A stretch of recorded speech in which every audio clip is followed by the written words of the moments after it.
আমি একটা জিন্দা লাশ, কাটিস না রে জংলার বাস। আমার লাইগা 3.5 হাত কবর খুঁড়িস না, আমি পীড়িতের অনলে পোড়া, মরার পরে আমায় খুঁজিস না তোরা, মরার পরে আমায় খুঁজিস না। ধন্যবাদ সবাইকে। আসলে খুব ফাঁকা জায়গায় জার্নি করতে মজাই আলাদা। ঘুরতেছিলাম, তো একটু সময় পেয়েছিলাম প্রকৃতির দৃশ্য বলি। বিকেলে যেহেতু তাপদাহ, একটু ঘুরে পর্যবেক্ষণ করলাম। দেখতে পাচ্ছেন কুমার ব্রিজে কিন্তু ছোট বাচ্চাদের নিয়ে এসে, বাইক নিয়ে এসে কিন্তু খোলা মুক্ত জায়গাতে কিন্তু সবাই প্রকৃতির বাতাস গায়ে লাগানোর জন্য হলেও একটু আসে। এটাই আসলে মানুষ জীবনে হওয়া উচিত। যখন একটু সময় পাবেন অবশ্যই ঘরের মধ্যে বসে না থেকে আপনারা ঘুরবেন, কিন্তু মন মাইন্ড সব কিছু কিন্তু আপনার সেট আপ হয়ে যাবে এবং ভালো লাগবে। তাই বিকেলে একটু বাইক নিয়ে বের হয়েছিলাম। দেখতে পাচ্ছেন আর সুন্দর প্রকৃতি দৃশ্যগুলো খুব ভালো লাগলো। ধান ক্ষেতগুলো কিন্তু ফুলে বের হয়েছে।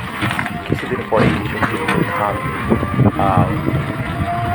কাটবে। কিছু কিছু জমি কিন্তু অলরেডি কিন্তু পেকে গিয়েওছে। দেখতে পাচ্ছি আছে এবং পাশে কিছু সবুজ ক্ষেত, সেগুলো একটু আগে বোনা হয়েছিল। মাশাআল্লাহ, হাজার হাজার শুকরিয়া যে অনেক সুন্দর ফলও বসে দেখার মতো ফলে হয়েছে। ধানে ধান দেখতে পাচ্ছি, যেহেতু বৃষ্টি যায় শুধু ধান। আজ এই ধান একটা ফল হয়নি, কারণ এই জ্যৈষ্ঠ মাসে কিন্তু আসলে চৈত্র মাস এবং জ্যৈষ্ঠ মাস, বৈশাখ জ্যৈষ্ঠ মাস, এই সময় কিন্তু পানি খুব ক্রাইসিস থাকে এবং এই ধান আগে পুড়িয়ে নষ্ট হয়ে যেত পানির অভাবে। এখন কিন্তু সেটি নেই, অনেক কৃষক খুব সহজে কিন্তু তারা আবাদ করতে পারে। পাশে যে গ্রামগুলো রয়েছে অনেক দূরে দূরে কিন্তু গ্রাম আমার দেখার চেষ্টা করতেছে, অনেক দূরে কিন্তু গ্রামগুলো এবং গ্রামের এই মাঝখান দিয়ে কিন্তু এই রোডগুলি চলে গিয়েছে লাহিড়ী পর্যন্ত এবং মঙ্গল থেকে সূর্য পর্যন্ত। এখানে আমরা নিত্য দিনই কিন্তু আমরা প্রায় চলাচল করে থাকি। ঢাকা, রাজশাহী যে কোনো জায়গায় কিন্তু আসলে সিরাজগঞ্জ রোড থেকে যাওয়া যায়। এই রাস্তা দিয়ে সবাই এই জন্য কিন্তু পারাপার হয়ে থাকে।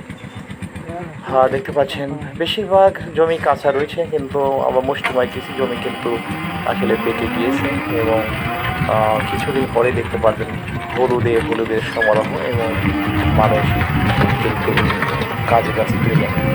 যারা কৃষক রয়েছে তারা কিন্তু গরু ঘাসের জন্য কিন্তু গবাদি পশুর ঘাসের জন্য কিন্তু ঘাস কাটছে, দেখতে পাচ্ছেন। এবং প্রকৃতির দৃশ্য বলি কী সুন্দর সাথে মতো আঁকা বেঁকা রাস্তাগুলো, আসলে রাস্তা দিয়ে চলতে কার না ভালো লাগে।